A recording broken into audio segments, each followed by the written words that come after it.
In this episode, we get to travel through time and experience Vienna's past, its present, and future, courtesy of the newly renovated and recently reopened Wien Museum. Oh, and it's okay to leave your wallet behind because a lot of today's trip is free. If you want to travel like a local too, like me, then subscribe now and join us while we reveal all the best travel tips in Vienna. Nestled in the heart of Vienna, right here on Karlsplatz, the Wien Museum is surrounded by other iconic sites, such as Karlskirche, Otto Wagner Pavilion, Musikverein, Albertina Modern, and many more. It's basically like a hub of historical convergence, right here. After being closed for a multi-year renovation, the Wien Museum is back with some major upgrades. It's now twice as large as it was before, with an added floor and a rooftop terrace, now making up and spread out over 3 floors and 3,300 square meters. But as usual, the main attraction is not its size, it is what is inside. And so, with that, I'm gonna go inside and let's introduce you to some of my favorite personal highlights. But get ready, there are a lot in this museum because it's one of my favorites. Let's go. The Wien Museum follows the growth of Vienna from the Neolithic era and up and through till today. Each visit here can be unique, whether you're a local or you're a newcomer to the city, because the museum offers a fresh perspective with every visit.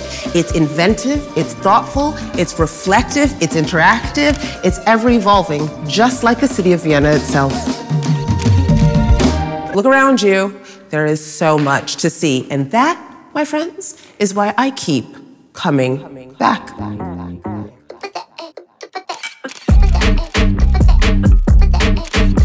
But one of the places I do keep coming back to when I come to the museum is this special interactive periscope view of the interior of St. Stephen's Cathedral. And the lens here adds its own unique perspective whilst being connected to a larger exhibit, this super detailed model of the cathedral placed here in the atrium. And this is a space where you can really appreciate the full scale and scope to preserving Vienna's history underneath Poldi the Whale. Poldi the Whale dates originally from the 1950s, and it was used as a decoration on the roof of a classic Viennese Gasthaus, zum Walfisch, that used to exist at Vienna's Wurstelprater, another one of my favorite places in the city if you see this show. And instead of having poor Poldi resigned to the bin, the Wien Museum came, swooped in, and saved him. Okay, so I'm not just small. Poldi's actually really big, and getting him in here was only possible because the atrium that we're standing in right now, I don't know if you can see it, used to actually be a courtyard. So they brought Poldi in here, they literally built the walls and the roof of the atrium around him and transformed this spot into a really cool hangout location in the middle of the museum where people can just sit around, have a wonderful chill time, or just look at all the mesmerizing history that they put together here.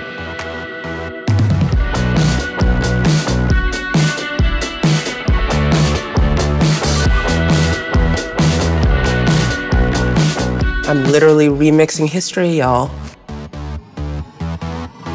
I promised you that we would go time traveling today, and I'm about to keep that promise because this might be my favorite spot in the whole museum, and I know I say that a lot, but this is a reconstruction of Adolf Loos's personal living room. Check it out. Don't you feel like you're here? Back in time, with me, with Adolf Loos, chilling by the fireplace. Can't you just see us? That's what it would have been like. Adolf Loos is known for being one of Vienna and the 20th century's most controversial and prolific architects and theorists. His work is literally woven into the facade of Vienna as a city itself. But here, in this room, we momentarily get a glimpse into the intimate life of the man who birthed postmodernism. The Wien Museum doesn't just aim to present history. Rather, it invites visitors to connect with the past by making it relevant and relatable. Who is my neighbor? Who are you? I seen you smoking across the balcony. In renovating, the museum has kept some original architectural elements that could have been overlooked. Instead, they tastefully built around and alongside them. And as I mentioned earlier, entry to the permanent collection here is always free. It's perfect because it allows everyone to come here and take everything at their own pace and to really get to soak in history. Not only history, but to soak in the story of Vienna itself. You can revisit, you can linger, you can hang out. Whatever you do, there's always reason to come here and stay a little longer. Whether you're enjoying a meal at Trude below or grabbing a coffee and a cake on the roof at Teute. You can also always visit whatever temporary exhibition is on at the time.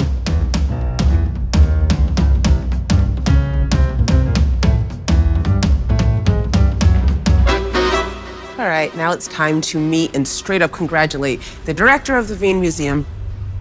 Hi. Welcome. Thank you. Thank you for taking the time. Such a pleasure. First of all, I have to say thank you for this adventure you've given us in the form of a museum. It's quite impressive, the renovation, moving through it and around it. So the first question I have to ask you is, what was the biggest challenge?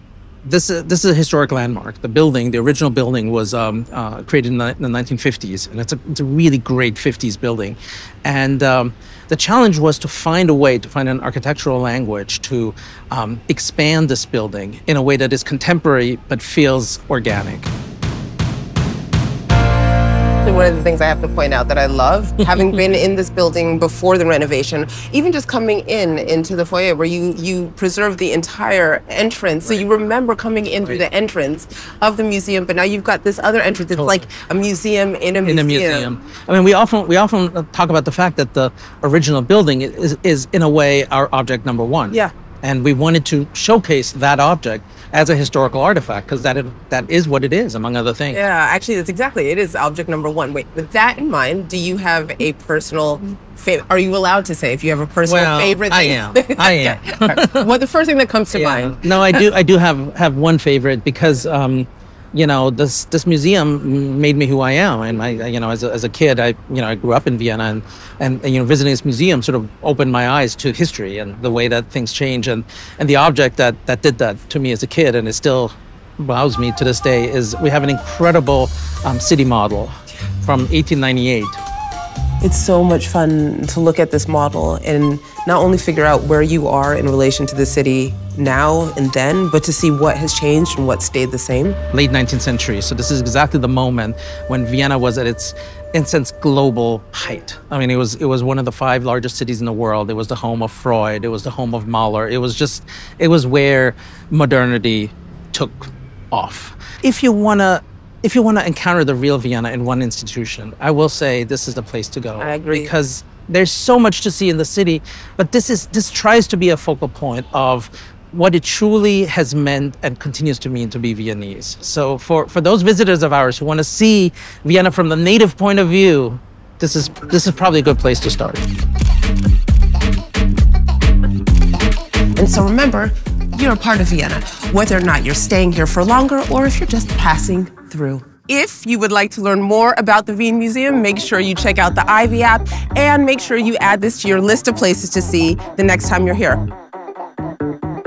With that, as always, thank you for watching. Thank you for joining us. And if you like what you see and you want to see more, go to that button below, hit subscribe. And until next time, my name is Adia. Thank you, kisses, and love from Vienna.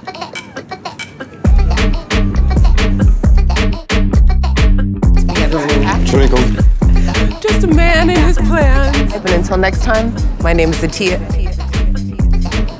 What did I just say my name was?